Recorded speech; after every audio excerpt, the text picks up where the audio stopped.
Party പ്രവർത്തനത്തിലേക്ക് എങ്ങനെ കയറി വന്ന്, അതേപോലെ എന്തുകൊണ്ട് CPI, വേറെയും കുറെ പാർട്ടികളുണ്ടല്ലോ. അറിയാം, അച്ഛനൊരു മന്ത്രിയായിരുന്നു എന്ന് എനിക്കറിയാം. നിങ്ങളായിരിക്കണം ഇനിയുള്ള കാര്യങ്ങളിൽ ഞങ്ങളെക്കാൾ കൂടുതൽ ചർച്ചയ്ക്ക് വിധേയമാക്കപ്പെടേണ്ട കാര്യങ്ങൾ എന്തായിരിക്കണം നിങ്ങൾ ചെയ്യേണ്ടത് എന്നാണ് ഞാൻ നിങ്ങളോട് ചോദിക്കേണ്ടത്, എന്നോടല്ല ചോദിക്കേണ്ടതായിട്ടുള്ളത്.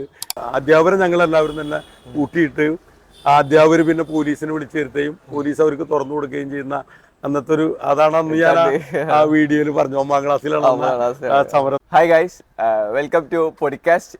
ഇന്ന് 30 minutes podcast with our respected and beloved leaders എന്ന സീരീസിലെ ഫസ്റ്റ് വീഡിയോ ആണ്. അതെൻ്റെ സ്വന്തം ജില്ലയായിട്ടുള്ള തൃശ്ശൂരിലെ കൊടുങ്ങല്ലൂർ കോൺസ്റ്റിറ്റ്യുവൻസിയുള്ള MLA ആയിട്ടുള്ള VR സുനിൽ കുമാർ സാറാണ് നമ്മൾ കൂടെ. Sir welcome to our channel. അപ്പോൾ സാർ, എന്താണ് 30 minutes podcast with our respected leaders എന്ന് ഞങ്ങൾ ഉദ്ദേശിച്ച് വെച്ച് കഴിഞ്ഞാൽ, നെക്സ്റ്റ് ഇലക്ഷൻ 2026, അതിന് മുന്നേ നമ്മുടെ ലീഡേഴ്സ് എന്താണ്, അവരെങ്ങനെയാണ്, അവരെന്തൊക്കെയാണ് നമുക്ക് വേണ്ടി ചെയ്തിട്ടുള്ളത്, ഇനി എന്താണ് അവർ ചെയ്യാൻ പോകുന്നത്, അവരുടെ ഒരു വിഷൻ, അവരുടെ ഒരു പ്ലാൻസ്. ഇപ്പോൾ നെക്സ്റ്റ് 5 വർഷം ഉണ്ടല്ലോ, ഇനിയിപ്പോൾ 5 വർഷത്തിൽ ഓരോരുത്തരുടെ കാഴ്ചപ്പാടും കേരളത്തിന് അല്ലെങ്കിൽ അവരവരുടെ കോൺസ്റ്റിറ്റ്യുവൻസിനെ പറ്റിയിട്ടുള്ള അവരൊരു കാഴ്ചപ്പാടുണ്ടാവും. അതെന്താണെന്ന് അറിയാൻ, അത് എഡ്യൂക്കേഷൻ സെക്ടർ ആയിക്കോട്ടെ, ഹെൽത്ത് സെക്ടർ ആയിക്കോട്ടെ, എന്തായിക്കോട്ടെ, ഇപ്പോൾ റോഡായിക്കോട്ടെ, എന്ത് വികസനമായാലും അവരുടെ ഒരു വിഷൻ അത് അറിയാൻ വേണ്ടിയിട്ടാണ്. പിന്നെ പേഴ്സണലി, അപ്പോൾ നമ്മളൊരു ഫോർമൽ ആയിട്ടുള്ള ഒരു ടോക്കല്ല, ഒരു ഇൻഫോർമലാണ്. നമുക്ക് സാർ ഇപ്പോൾ എല്ലാവരും നമ്മുടെ ഈ ചാനലിൽ കാണുന്ന പോലെ അവരെല്ലാവരും മനുഷ്യന്മാരാണ്. അപ്പോൾ അവരും മനുഷ്യന്മാരാണ്, നമ്മളും മനുഷ്യന്മാരാണ്. അപ്പോൾ ഒരു എല്ലാവർക്കും ഒരു പാർട്ടിക്കാർ അല്ലെങ്കിൽ ഒരു ലീഡേഴ്സ് എന്ന് പറയുമ്പോൾ എല്ലാവർക്കും അല്ലെങ്കിൽ സ്ക്രോൾ ചെയ്യുമ്പോൾ തന്നെ നോക്കാണ്ട് വിടും. അപ്പോൾ അവരങ്ങനെയല്ല. അപ്പോൾ നമുക്കതൊരു ഇൻഫോർമലായിട്ട് സാറിനെയും എല്ലാവരും അറിയാൻ വേണ്ടിയിട്ട് കാര്യങ്ങൾ ചോദിക്കാനാണ് നമ്മൾ ഈ ഉദ്ദേശിക്കുന്നത്. ഒരു 30 minutes അത്രേ ഉള്ളൂ. Sir, once again welcome to our channel.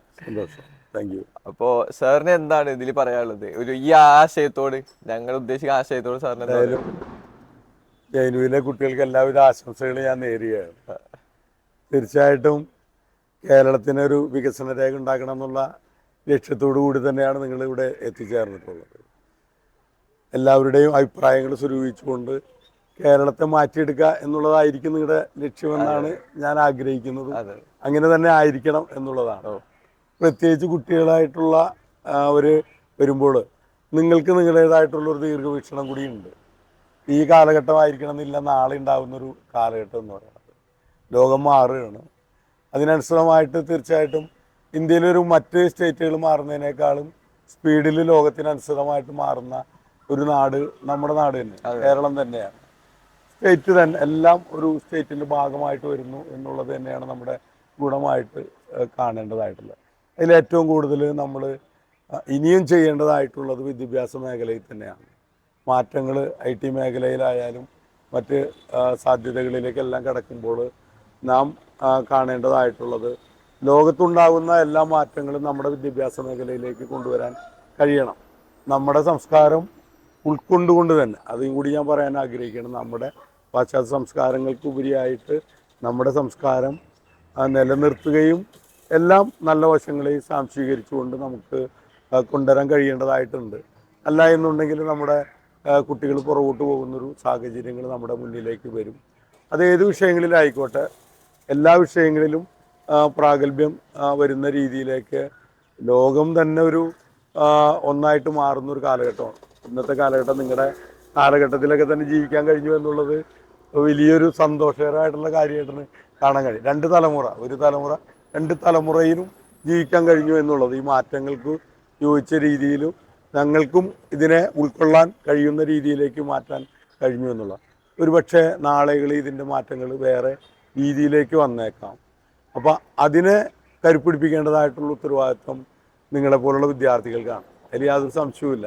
ഞങ്ങളെക്കാൾ അറിവും നിങ്ങൾക്കുണ്ട് എന്ന് വിശ്വസിക്കുന്ന ആളുകളാണ്. അതുകൊണ്ട് നിങ്ങളായിരിക്കണം ഇനിയുള്ള കാര്യങ്ങളിൽ ഞങ്ങളെക്കാൾ കൂടുതൽ ചർച്ചയ്ക്ക് വിധേയമാക്കപ്പെടേണ്ട കാര്യങ്ങൾ എന്തായിരിക്കണം നിങ്ങൾ ചെയ്യേണ്ടത് എന്നാണ് ഞാൻ നിങ്ങളോട് ചോദിക്കേണ്ടത്, എന്നോടല്ല ചോദിക്കേണ്ടതായിട്ടുള്ളത്. ഞാൻ നിങ്ങളോടാണ് ചോദിക്കേണ്ടത്. നാളേക്ക് വേണ്ടി വിദ്യാർത്ഥികൾ എന്ന നിലയിൽ നിങ്ങൾക്ക് ഈ സമൂഹത്തിനോട് എന്താണ് പറയാനുള്ളത്, എന്താണ് ഈ സമൂഹത്തിന് വേണ്ടി ചെയ്യാനുള്ളത്, അതെങ്ങനെയാണ് ഗവൺമെൻറ് തലത്തിൽ നടപ്പിലാക്കാൻ നമുക്ക് കഴിയുക, ലോകം എങ്ങനെയാണ് ഈ കാലഘട്ടത്തിൽ മാറിക്കൊണ്ടിരിക്കുന്നത്, ആ മാറ്റങ്ങൾക്കനുസൃതമായിട്ട് നമ്മുടെ വിദ്യാലയങ്ങളിൽ എങ്ങനെ കുട്ടികളെ പഠിപ്പിക്കാൻ കഴിയും, കലാലയങ്ങളിൽ എങ്ങനെ കുട്ടികളെ പഠിപ്പിക്കാൻ കഴിയും, ആ ലോകത്തുണ്ടാകുന്ന ഓരോ മാറ്റങ്ങളെയും നമ്മുടെ നാട്ടിലേക്ക് എങ്ങനെ കൊണ്ടുവരാൻ നമുക്ക് സാധിക്കും. ഇതെല്ലാം കൂടുതലായിട്ട് അറിയുന്നത് എനിക്കല്ല, നിങ്ങൾക്കാണ്. അപ്പോൾ ഞാനാണ് നിങ്ങൾ ഇൻ്റർവ്യൂ ചെയ്യേണ്ടത്. എങ്ങനെയാണ് ഈ നാടിനെ മാറ്റിയെടുക്കേണ്ടതായിട്ടുള്ളത് എന്ന് ഇൻ്റർവ്യൂ നടത്തപ്പെടേണ്ടതായിട്ടുള്ളത് ഞാനാണ് എന്ന് ഞാൻ വിശ്വസിക്കുന്ന ആളാണ്. കാലഘട്ടമാണ് മാറിയിട്ടുള്ളത്. ഞങ്ങൾ ഒരു തലമുറ കഴിഞ്ഞ് പിന്നീട് വരുന്ന ഒരു തലമുറയിൽ നിങ്ങളാണ് നാളെ എന്താണ് ചെയ്യേണ്ടതെന്ന് ആഗ്രഹിക്കുക. എൻ്റെ ഈ കൊടുങ്ങല്ലൂർ നിയോജകമണ്ഡലത്തിൽ അതുപോലെ തന്നെ കേരളത്തിൽ വിദ്യാഭ്യാസപരമായിട്ട് ഒട്ടേറെ മാറ്റങ്ങൾ സംഭവിച്ചിട്ടുള്ളൊരു നാടാണ് നമ്മുടെ നാട്. യാതൊരു സംശയവും ആർക്കും ഉണ്ടാവാൻ കഴിയില്ല. ഇന്ത്യയിൽ തന്നെ ഏറ്റവും നല്ല രീതിയിൽ, അതുകൊണ്ട് തന്നെയാണ് വിദേശ രാജ്യങ്ങളിൽ കുട്ടികൾ പഠിക്കാൻ പോകുന്നു, തൊഴിൽ സാധ്യതകൾ കിട്ടുന്നു. ലോകത്തെല്ലായിടത്തും നമ്മുടെ കുട്ടികളുണ്ട്. നമ്മുടെ കുട്ടികൾ അവിടെ പഠിക്കുന്നുണ്ട്, തൊഴിലെടുക്കുന്നുണ്ട്. ആ പഠനം നമുക്ക് ഗുണകരമാക്കി മാറ്റുന്ന രീതിയിലേക്ക് സർക്കാരും കുട്ടികളും തമ്മിലുള്ള നല്ലൊരു വിദേശ രാജ്യങ്ങളിലുള്ള കുട്ടികളും സർക്കാരും തമ്മിലുള്ളൊരു ബന്ധം നിലനിൽക്കും. ഈ ലോക കേരള സഭ പോലെ തന്നെ എൻ്റെ അഭിപ്രായത്തിൽ വിദേശ രാജ്യങ്ങളിലുള്ള കുട്ടികളും അതുപോലെ തന്നെ കേരള സർക്കാരും തമ്മിലുള്ള നല്ലൊരു ബന്ധം നിലനിൽക്കും. വിവിധ രാജ്യങ്ങളിലുള്ള കുട്ടികളാണ്. അവർ പഠിക്കുന്ന ഭാഷകൾ വ്യത്യസ്തങ്ങളാണ്, അവിടെ ഉണ്ടാകുന്ന സംസ്കാരം വ്യത്യാസമാണ്, അവിടെ ഉണ്ടാകുന്ന പഠന രീതികൾ വ്യത്യാസമാണ്. അതെങ്ങനെയാണ് നമ്മുടെ നാട്ടിലേക്ക് കൊണ്ടുവരാൻ കഴിയണമെന്നുണ്ടെങ്കിൽ തീർച്ചയായിട്ടും അത് നമ്മുടെ സർക്കാരുമായിട്ട് ബന്ധപ്പെട്ടുകൊണ്ട് തന്നെ നമുക്കത് നടപ്പിലാക്കാൻ കഴിയാവുന്ന രീതിയിലേക്ക് വരണം. ഇപ്പം ഇന്ന് വ്യാവസായിക മേഖലയിലേക്ക് ഒരു മാറ്റങ്ങൾ കൊണ്ടുവരുന്നുണ്ട്. വിദേശ രാജ്യങ്ങളുമായിട്ട് ബന്ധപ്പെട്ടുകൊണ്ട് സർക്കാർ അത്തരത്തിലേക്കുള്ള പ്രവർത്തനങ്ങൾ ഈ കേരളത്തിൽ നടന്നതിൻ്റെ ഫലമായിട്ട് വലിയ മാറ്റങ്ങൾക്കാണ് തുടക്കം കുറിച്ചിട്ടുള്ളത്. വ്യാവസായിക മേഖലയിൽ ഒന്നുമല്ലായിരുന്ന ഒരു കൊച്ചു കേരളത്തെ ഇന്ന് നമ്പർ 1 നമുക്ക് മാറ്റിയെടുക്കാൻ കഴിയുന്ന രീതിയിലേക്ക് വ്യാവസായിക മേഖല ഇന്ന് മാറിയിട്ടുണ്ട്. അപ്പോൾ അതുകൊണ്ട് ഏതെല്ലാം രീതികളാണ് വിവിധ രാജ്യങ്ങളിൽ അവലംബിക്കപ്പെടുന്നത്, വ്യവസായമായിരിക്കാം, വിദ്യാഭ്യാസമായിരിക്കാം, കാർഷികമായിരിക്കാം, മറ്റ് ഇതര കണ്ടുപിടുത്തങ്ങൾ, സയൻറ്റിഫിക് മാറ്റങ്ങൾ, ഇതെല്ലാം നമ്മളിലേക്ക് കൂടി കൊണ്ടുവരാൻ കഴിയുമ്പോഴാണ് നമ്മുടെ വിദ്യാഭ്യാസ മേഖല കുറച്ചുകൂടി തനതായിട്ടുള്ള വിദ്യാഭ്യാസ സംസ്കാരങ്ങളിൽ നിന്ന് മാറ്റിയെടുക്കാൻ നമുക്ക് കഴിയുകയുള്ളൂ. ഇന്ന് നമ്മൾ അതിന് അനുസൃതമായിട്ടുള്ള ഉന്നത വിദ്യാഭ്യാസ മേഖലയിലുള്ള വലിയ മാറ്റങ്ങൾ ഇന്ന് കേരളത്തിൽ നടന്നുകൊണ്ടിരിക്കുന്നു. അതുകൊണ്ട് തന്നെയാണ് വിദേശ രാജ്യങ്ങളിൽ നിന്ന് പഠിക്കാൻ കുട്ടികൾ ഇന്ന് നമുക്കിടയിലേക്ക് കടന്നു വരുന്നു എന്നുള്ളത് നമ്മളെ സംബന്ധിച്ചിടത്തോളം വളരെ സന്തോഷകരമായിട്ടുള്ള ഒരു കാര്യം കൂടിയാണ്. അപ്പോൾ അതുകൊണ്ട് അങ്ങനെ ഒരു ലോക സമ്മിശ്രമായിട്ടുള്ള സംസ്കാരങ്ങളിലേക്കെല്ലാം കിടക്കുമ്പോൾ നമ്മളും ആയിരിക്കും ആദ്യമായിട്ട് ആ ഒരു സമ്മിശ്രമായിട്ടുള്ള പഠന രീതികളിലേക്ക്, വികസന രീതികളിലേക്ക് എല്ലാം കടന്നു വരാൻ പോകുന്നത് ഈ കേരളമായിരിക്കും. ഇന്ന് വിദേശ രാജ്യങ്ങൾ നോക്കിക്കൊണ്ടിരിക്കുന്ന ഒരു സംസ്ഥാനം കൂടിയാണ്. ടൂറിസം മേഖലകളിലായാലും ഇന്ന് നമുക്ക് വിദേശ രാജ്യങ്ങളിലുള്ള ആളുകളെ ആകർഷിക്കുന്ന രീതിയിലേക്ക് വരാൻ കഴിഞ്ഞിട്ടുണ്ട് എന്നുള്ള ഇതിൽ യാതൊരു സംശയവുമില്ല. വിദ്യാഭ്യാസത്തിലും ആരോഗ്യ മേഖലയിലും ഈ കേരളത്തെ സംബന്ധിച്ചിടത്തോളം ഇന്ന് നമുക്ക് ലോക ഇതിനു മുമ്പാകെ നിൽക്കാവുന്ന രീതിയിലേക്ക് അവർക്ക് തന്നെ പല വിദേശ രാജ്യങ്ങൾക്കും മാതൃകയാകാവുന്ന രീതിയിലേക്ക് നമ്മുടെ ഈ കേരളത്തെ മാറ്റിയെടുക്കാൻ നമുക്ക് സാധിച്ചിട്ടുണ്ട്. നോക്കുമ്പോൾ ഈ ഇന്ത്യയിലെ എല്ലാ മേഖലയിലും നമ്പർ 1 ആകുന്ന രീതിയിലേക്ക് നമ്മുടെ രാജ്യത്ത് ഈ കൊച്ചു കേരളം ഇന്ന് നിലനിൽക്കുന്നു എന്നുള്ളതൊരു വ്യത്യസ്തമായിട്ടുള്ളൊരു മുഖമായിട്ട് നിൽക്കാൻ നമുക്ക് കഴിയുന്നു എന്നുള്ളതാണ്. അത് ലോകരാജ്യങ്ങൾക്കിടയിലും അത്തരം കാര്യങ്ങളിൽ നമുക്ക് മുന്നോട്ട് പോകാൻ കഴിഞ്ഞു എന്നുള്ളത് ഒരു വികസിതമായിട്ടുള്ളൊരു നാടായിട്ട് നമ്മുടെ കൊച്ചു കേരളത്തെ മാറ്റിയെടുക്കാൻ നമുക്ക് ഈ കാലഘട്ടത്തിലൊക്കെ തന്നെ സാധിച്ചിട്ടുണ്ട്. ഇവിടെ ഈ കേരളത്തിലുണ്ടായിട്ടുള്ള ഈ 10 വർഷക്കാലം പിണറായി വിജയൻ്റെ നേതൃത്വത്തിലുള്ള ഇടതുപക്ഷ ജനാധിപത്യ മുന്നണി ഗവൺമെൻറ് എല്ലാ മേഖലയിലും വികസന പ്രവർത്തനങ്ങൾ എത്തിക്കാൻ സാധിച്ചിട്ടുണ്ട്. അതിൻ്റെ ഒരു ഭാഗമാകുവാൻ തീർച്ചയായിട്ടും ഈ കൊടുങ്ങല്ലൂർ നിയോജക മണ്ഡലത്തിലെ പ്രവർത്തനങ്ങൾക്ക് കഴിഞ്ഞിട്ടുണ്ട്. ഒരു 1000 കോടി രൂപയോളം ചെലവഴിച്ചുകൊണ്ടുള്ള വികസന പ്രവർത്തനങ്ങൾ നടത്തിക്കൊണ്ടുവരുവാൻ ഈ കൊടുങ്ങല്ലൂർ നമുക്ക് സാധിച്ചിട്ടുണ്ട്. തീർച്ചയായിട്ടും എല്ലാവരുടെയും വലിയൊരു കൂട്ടായ്മ സഹകരണം എപ്പോഴും നമുക്ക് മനസ്സിലാക്കേണ്ടതായിട്ടുള്ളത് തദ്ദേശ ഭരണസമിതികളുടെ എല്ലാം തന്നെ കൂട്ടായ്മയും സഹകരണങ്ങളും ഉണ്ടാകുമ്പോഴാണ്, കക്ഷി രാഷ്ട്രീയ ഭേദമന്യേ സഹകരണങ്ങൾ ഉണ്ടാകുമ്പോഴാണ് ഒരു മണ്ഡലത്തെ സംബന്ധിച്ചിടത്തോളം അതിൻ്റെ വികസന പ്രവർത്തനങ്ങൾ പൂർണ്ണ രീതിയിലേക്ക് എല്ലാം തന്നെ നടപ്പിലാക്കാൻ നമുക്ക് കഴിയുള്ളൂ. അതിൻ്റെ അടിസ്ഥാനത്തിൽ ആ ഒരു ശൃംഖല തന്നെ, നമുക്കൊരു വികസന ശൃംഖല തന്നെ സൃഷ്ടിക്കാൻ കഴിഞ്ഞിട്ടുണ്ടെങ്കിൽ അത് ഈ 10 വർഷക്കാലം വിവിധ രാഷ്ട്രീയ കക്ഷികളുടേതായിട്ടുള്ള പ്രസിഡന്റുമാരും ഒക്കെ തന്നെ ഇവിടെ ഉണ്ടായിട്ടുണ്ട്. മുനിസിപ്പൽ ചെയർപേഴ്സൺ മാരുടെ ചെയർമാനും ഒക്കെ തന്നെ ഇവിടെ ഉണ്ടായിട്ടുണ്ട്. പൂർണ്ണാർത്ഥത്തിൽ ഒരു സംഘുത്വങ്ങളും ഇല്ലാതെ തന്നെ വികസന പ്രവർത്തനങ്ങൾ നടത്താൻ കഴിഞ്ഞു എന്നുള്ളത് എനിക്ക് ഉറപ്പിച്ച് പറയാൻ കഴിയും. അവിടെ ഒന്നും തന്നെ രാഷ്ട്രീയത്തിൻ്റെതായിട്ടുള്ളൊരു വിവേചനങ്ങൾ എൻ്റെ ഭാഗത്തുനിന്നുണ്ടായിട്ടില്ല, എതിർ ഭാഗത്തുനിന്നൊന്നും തന്നെ ഉണ്ടായിട്ടില്ല. അതുകൊണ്ട് തന്നെ എന്നെ സംബന്ധിച്ചിടത്തോളം ഏറ്റവും കൂടുതൽ ഫണ്ട് ഇവിടെ അനുവദിക്കപ്പെട്ടിട്ടുള്ളത് വിദ്യാഭ്യാസ മേഖലയിൽ തന്നെയാണ്. ഞാൻ ആഗ്രഹിക്കുന്നതും വിദ്യാഭ്യാസ മേഖലയിൽ തന്നെ കൂടുതൽ ഉന്നതി ഉണ്ടാകുമ്പോൾ മാത്രമേ നമ്മുടെ നാട് മാറുകയുള്ളൂ, നമ്മുടെ സംസ്കാരം മാറുകയുള്ളൂ, നമ്മുടെ വികസനം മാറുകയുള്ളൂ, നമ്മുടെ കാഴ്ചപ്പാടുകളിൽ മാറ്റം ഉണ്ടാവുകയുള്ളൂ. പുതിയ തലമുറയ്ക്ക് അവരുടേതായുള്ള പുതിയ ആശയങ്ങളിലേക്കെല്ലാം തന്നെ കടന്നു വരാൻ നമുക്ക് കഴിയുള്ളൂ. യാതൊരു സംശയവും ആ കാര്യത്തിൽ ഇല്ല എന്നുള്ളതാണ്. നമ്മൾ ആരെങ്കിലും എന്തെങ്കിലുമൊക്കെ ആയിട്ടുണ്ടെങ്കിൽ നമ്മുടെ വിദ്യാഭ്യാസത്തിൻ്റെ നേട്ടമായിട്ട് തന്നെയാണ് നമ്മൾ കാണുന്നത്, വേറൊരു കാര്യമല്ല. ഇന്ന് ലോകത്ത് ഉള്ള എല്ലാ മേഖലകളിലേക്കും കടന്നു ചെല്ലാൻ ഇന്ന് നമ്മുടെ കുട്ടികൾക്ക് കഴിഞ്ഞിട്ടുണ്ട്. ശാസ്ത്രമായിക്കോട്ടെ, ആരോഗ്യമായിക്കോട്ടെ, മറ്റ് ഇതര സാധ്യതകളായിക്കോട്ടെ, എല്ലാ സാധ്യതകളിലേക്കും കടന്നു വരാൻ അവസരമുണ്ടാക്കിയിട്ടുള്ളത് കേരളത്തിൻ്റെ വിദ്യാഭ്യാസ മാതൃകയാണ്. സംശയമില്ല. നിങ്ങൾ ഇന്ന് ജയിലിൽ പഠിക്കുന്നുണ്ടെങ്കിൽ തീർച്ചയായിട്ടും അത് ഈ നാടിൻ്റെ ഏതായിട്ടുള്ള നേട്ടത്തിൻ്റെ ഭാഗമായിട്ടാണ് എന്ന് വിശ്വസിക്കുന്ന ആളാണ്. നിങ്ങളുടെ ഈ നാടിനോടുള്ള സ്നേഹം കൊണ്ട് മാത്രമാണ് ഇന്ന് നിങ്ങൾ ഇവിടെ വന്ന് ഈ ഇൻ്റർവ്യൂ നടത്താനും നിങ്ങൾ തീരുമാനമെടുക്കുന്നത്. അപ്പോൾ ഞാൻ പറഞ്ഞു വരുന്നത്, ഈ മണ്ഡലത്തിൽ 65 കോടി രൂപ ചെലവഴിക്കപ്പെട്ടിട്ടുള്ളത് വിദ്യാഭ്യാസ മേഖലയിലാണ്. നമ്മൾ ഈ മണ്ഡലത്തിൽ മാത്രമായിട്ട് 1000 കോടി രൂപ നമ്മൾ ചെലവഴിച്ചിട്ടുണ്ട്. എഡ്യൂക്കേഷൻ അല്ല, എഡ്യൂക്കേഷൻ 65 കോടി രൂപ ചെലവഴിക്കപ്പെട്ടിട്ടുണ്ട്. 1000 കോടി രൂപ മൊത്തം വികസന പ്രവർത്തനങ്ങളായിട്ട് നമ്മൾ ഈ ടൈമിനുള്ളിൽ നമുക്ക് നടത്തിക്കൊണ്ടുവരാൻ നമുക്ക് സാധിച്ചിട്ടുണ്ട്. അത് സർക്കാരിൻ്റെ വലിയ സാമ്പത്തികമായിട്ടുള്ള പ്രതിസന്ധികൾ നിൽക്കുമ്പോഴും ഓരോ മണ്ഡലത്തിൻ്റെ വികസന പ്രവർത്തനങ്ങൾ അത്തരത്തിലേക്ക് കൊണ്ടുവരാൻ നമുക്ക് കഴിഞ്ഞു എന്നുള്ളതാണ്. അതിൽ ഇവിടെ മുൻഗണന കൊടുത്തിട്ടുള്ളതും സർക്കാരും ആരോഗ്യവും വിദ്യാഭ്യാസത്തിൽ ഏറ്റവും കൂടുതൽ മുൻഗണന കൊടുത്തിട്ടുണ്ട്. എല്ലാ മേഖലയിലും വികസനങ്ങളെത്തും. ഇവിടെ തീർച്ചയായിട്ടും 65 കോടി രൂപ, ഇവിടെ ഒരു കോളേജ് ഉൾപ്പെടെ ITI ഉണ്ട്, അതുപോലെ തന്നെ മറ്റ് വിദ്യാഭ്യാസ സ്ഥാപനങ്ങൾ എല്ലാ മേഖലയിലേക്കും ഫണ്ട് അനുവദിച്ചുകൊണ്ട് അവരുടെ വിദ്യാഭ്യാസ സ്ഥാപനങ്ങളുടെ ഭൗതിക സാഹചര്യങ്ങൾ മെച്ചപ്പെടുത്തുന്നതിന്, കായിക പരമായിട്ടുള്ള മെച്ചമുണ്ടാക്കുന്നതിന് KKTM കോളേജിൽ ഇൻഡോർ സ്റ്റേഡിയം ഉൾപ്പെടെ, അതുപോലെ തന്നെ നമ്മുടെ ഹൈസ്കൂളുകളും LP തുടങ്ങി +2 വരെയുള്ള സ്കൂളുകൾ അന്താരാഷ്ട്ര നിലവാരത്തിലേക്ക് ഉയർത്തത്തക്ക രീതിയിലുള്ള പ്രവർത്തനങ്ങൾ, അവരുടെ അക്കാദമിക നിലവാരം ഉയർത്തുന്നതിനുള്ള പ്രവർത്തനങ്ങൾ സർക്കാരിൻ്റെ ഭാഗത്തു നിന്ന് അത്തരം കാര്യങ്ങളിലേക്ക് കടന്നു വരാൻ കഴിഞ്ഞു എന്നുള്ളത് തന്നെയാണ് കേരളത്തിലെ ഇന്ന് സർക്കാർ സ്കൂളുകളിലേക്ക് ഏറ്റവും കൂടുതൽ കുട്ടികളിന്ന് വരാൻ ഇടയായിട്ടുള്ളത്. അധ്യാപകരുടേതായിട്ടുള്ള അക്കാദമിക നിലവാരം ഉയർത്തിക്കൊണ്ടുവരുന്നതിന്, കുട്ടികൾക്ക് വേണ്ടിയിട്ടുള്ള ഭൗതിക സാഹചര്യങ്ങൾ ഉയർത്തിക്കൊണ്ടുവരുന്നതിന് രക്ഷിതാക്കളുടെയും വിദ്യാർത്ഥികളുടെയും അതുപോലെ അധ്യാപകരുടെയും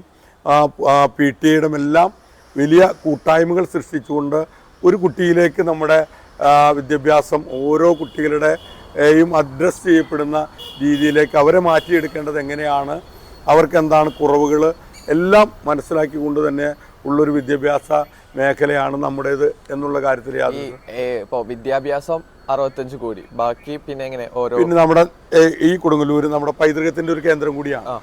അറിയാലോ, ഉച്ചിരിസ് എന്ന് പറയണത് ആദ്യമായിട്ട് ജുമ നടന്ന ചേരമാൻ ജുമാ മസ്ജിദ് നമ്മുടെ മണ്ണിലാണ്. തോമസ് ലീഗ കടന്നു വന്നത് ഈ കൊടുങ്ങല്ലൂരിന്റെ മണ്ണിലൂടെയാണ്. ഇതൊരു ലോക ചരിത്രത്തിന്റെ കവാടമാണ്. ഈ നമ്മളിവിടെ ഇരുന്ന് സംസാരിക്കുന്ന അപ്പുറത്ത് കാണുന്നത് ഇന്ത്യയിലെ തന്നെ 2ാമത്തെ കാവാണ്, ഭഗവതി ക്ഷേത്രമാണ്. അതോടൊപ്പം തന്നെ ജൂതന്മാർ കടന്നു വന്നത് ഈ മണ്ണിലേക്കാണ്. ജൂതന്മാർ മാളയിലേക്ക് പിന്നെ പോവുകയും അവരുടെ സിനഗോഗും ജൂത ശ്മശാനവും ഒക്കെ തന്നെ ഈ കൊടുങ്ങല്ലൂർ നിയോജക മണ്ഡലത്തിൽ തന്നെ ഉൾപ്പെട്ടിട്ടുള്ളത്. അങ്ങനെ ശൈവ വൈഷ്ണവ ക്ഷേത്രങ്ങൾ കുടികൊള്ളുന്നത് ഇവിടെയാണ്. അങ്ങനെ ഒരു പൈതൃകത്തിൻ്റെതായിട്ടുള്ള ലോക ചരിത്രത്തിൻ്റെ, ഇന്ത്യാ ചരിത്രത്തിൻ്റെ, കേരള ചരിത്രത്തിൻ്റെ എല്ലാം തന്നെ ഒരു ഭാഗമാണ്. പ്രാദേശിക ചരിത്രങ്ങളുടെ എല്ലാം ഭാഗമായിട്ട് തന്നെയാണ് ഇതിനെ നമുക്ക് കാണേണ്ടതായിട്ടുള്ളത്. കൊടുങ്ങല്ലൂർ ഏറെ പ്രത്യേകതയുള്ള ചരിത്രത്തിൻ്റെ ഭാഗം കൂടിയാണ്. കുഞ്ഞുകുട്ടൻ തമ്പുരാൻ മഹാഭാരതം പദാനുപദം തർജ്ജമ ചെയ്തിട്ടുള്ള കുഞ്ഞുകുട്ടൻ തമ്പുരാന്റെ നാടാണ്. നമുക്ക് പാലിയം സത്യാഗ്രഹത്തിൽ പങ്കെടുത്തിട്ടുള്ള കുഞ്ഞുകുട്ടി തമ്പുരാട്ടി, രമത്തമ്പുരാട്ടി, ഇന്ദിര തമ്പുരാട്ടി, ടി എൻ കുമാരൻ ഉൾപ്പെടെയുള്ളവരുടെ നാട് കൂടിയാണ് ഇത്. വിജയൻ മാഷയുടെ നാടാണ്, സച്ചിദാനന്ദ മാഷയുടെ നാടാണ്, പി ഭാസ്കരൻ മാഷയുടെ നാടാണ്. അങ്ങനെ സാഹിത്യവും സംസ്കാരവും പൈതൃകവും എല്ലാം ഉൾക്കൊള്ളുന്ന ഒരു മതേതരത്വത്തിന്റെ ഒരു നാട് കൂടിയായിട്ടാണ് ഈ കൊടുങ്ങല്ലൂരിനെ നമുക്ക് കാണാൻ കഴിയും. അതുകൊണ്ട് തന്നെ മുസ്ലിം പൈതൃക പദ്ധതിയിൽ ഉൾപ്പെടുത്തിക്കൊണ്ട് തന്നെ ഇന്ന് ഒരു 30 കോടി രൂപയോളം ചെലവഴിച്ചുകൊണ്ട് പൈതൃക സംരക്ഷണങ്ങൾ നമ്മളിവിടെ പുനർനിർമ്മിക്കുന്നതിന് വേണ്ടിയിട്ടുള്ള പ്രവർത്തനങ്ങൾ വിവിധ ഭാഗങ്ങളിൽ കൊടുങ്ങല്ലൂർ ക്ഷേത്രത്തിൽ, ചേരമാൻ ജുമാ മസ്ജിദിൽ, അതുപോലെ തന്നെ ക്രിസ്ത്യൻ ദേവാലയത്തിൽ ഉൾപ്പെടെ അതിൻ്റെ ആ പൈതൃകം നിലനിർത്തുന്ന രീതിയിലേക്ക് സിനഗോഗ് ഉൾപ്പെടെ ക്ഷേത്രങ്ങൾ, മറ്റ് ഇതര ക്ഷേത്രങ്ങൾ എല്ലാം ചേർത്ത് പിടിച്ചുകൊണ്ട് ആ പൈതൃകത്തെ സംരക്ഷിക്കുക എന്നുള്ള വലിയൊരു ദൗത്യവും കൂടി ഈ സർക്കാർ ഏറ്റെടുക്കേണ്ടായി. അതിന് 30 കോടി രൂപയോളം നമ്മൾ അതുമായി ബന്ധപ്പെട്ടുകൊണ്ട് ചെലവഴിക്കുന്നൊരു പ്രവർത്തനം കൂടി നമ്മൾ നടത്തിയിട്ടുണ്ട്. അതൊരു അനിവാര്യതയാണ്.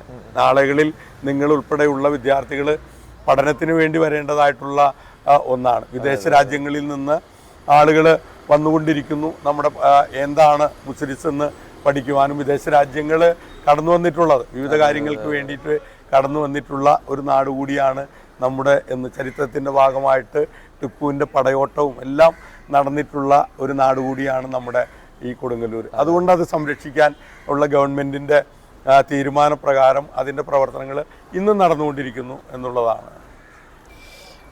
അപ്പോ ഇത് ലാസ്റ്റ് ചോദ്യമായിരുന്നു, വികസനം എന്താണെന്നത്. അപ്പൊ അത് ആദ്യം കഴിഞ്ഞ്. അപ്പൊ ഇനി എന്താണ് പേഴ്സണലി പറയണെങ്കിൽ, ഇപ്പൊ എന്താണ് VR സുനിൽകുമാർ എന്ന് പറയണെങ്കിൽ എന്ത് പറയാൻ പറ്റും? ഇപ്പൊ ഞാൻ എന്താന്ന് ചോദിക്കൂലേ നമ്മള്, അപ്പൊ അത് പറയണെങ്കിൽ ഇപ്പൊ എവിടെ പഠിച്ചത് അങ്ങനെയൊക്കെ, ഇപ്പൊ എങ്ങനെ ഈ പാർട്ടി പ്രവർത്തനത്തിലേക്ക് എങ്ങനെ കയറി വന്ന്, അതേപോലെ തന്നെ എന്തുകൊണ്ട് CPI, വേറെയും കുറെ പാർട്ടികളുണ്ടല്ലോ, അറിയാം അച്ഛനൊരു മന്ത്രിയായിരുന്നു എന്ന് എനിക്കറിയാം. അപ്പോൾ അതൊക്കെ അറിയാൻ വേണ്ടിയിട്ട് ആൾക്കാർക്ക് ഒന്ന് വിശദീകരിക്കാം. ഞാൻ പഠിച്ചിരുന്നത് LP സ്കൂള്, ഗവൺമെൻറ് സ്കൂളിൽ ഇവിടെ തന്നെ കൊടുങ്ങല്ലൂർ പുല്ലൂറ്റൻ്റെ പ്രദേശം പുല്ലൂറ്റാണ്. അവിടെ LP സ്കൂളിൽ പഠിച്ചിരുന്നു. അവിടെ തന്നെ തീയധർമ്മ പരിപാലന യോഗത്തിൻ്റെ ഒരു UP സ്കൂളിൽ പഠിച്ചു. പിന്നെ ഹൈസ്കൂളും പുല്ലൂറ്റ് ഗവൺമെൻറ് ഹൈസ്കൂളിലാണ് പഠിച്ചിട്ടുള്ളത്.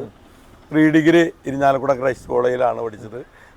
പിന്നെ MES അസ്മാവി കോളേജിൽ ഡിഗ്രി പഠിച്ചു. PG ഒരു വർഷം ഞാൻ കേരളവർമ്മ കോളേജിൽ മലയാളം MAക്ക് പഠിച്ചു. പിന്നീട് LLBക്ക് തിരുവനന്തപുരം ലോ അക്കാദമി കോളേജിൽ പഠിച്ചു. ഞാൻ പരുവപ്പെടുത്തിയെടുക്കുന്നതിൽ എൻ്റെ നാട് തന്നെയാണ് എന്നെ ഇങ്ങനെ ആക്കിയെടുക്കുന്നതിലൊക്കെ തന്നെ ഏറ്റവും കൂടുതൽ പങ്കുവച്ചിട്ടുള്ളത് അവിടെ നിന്ന് തന്നെയാണ്. ഞാനൊരു കമ്മ്യൂണിസ്റ്റ് ഗ്രാമം എന്ന് പറയുന്ന സ്ഥലത്ത് തന്നെയാണ് ഞാൻ വളർന്നു വന്നിട്ടുള്ളത്. അവിടെ വേറൊരു പാർട്ടിക്കാരോ മറ്റാരും തന്നെ ഇല്ലാത്തൊരു അന്തരീക്ഷത്തിലാണ് ഞാനൊക്കെ തന്നെ വളർന്നു വന്നിട്ടുള്ളത്.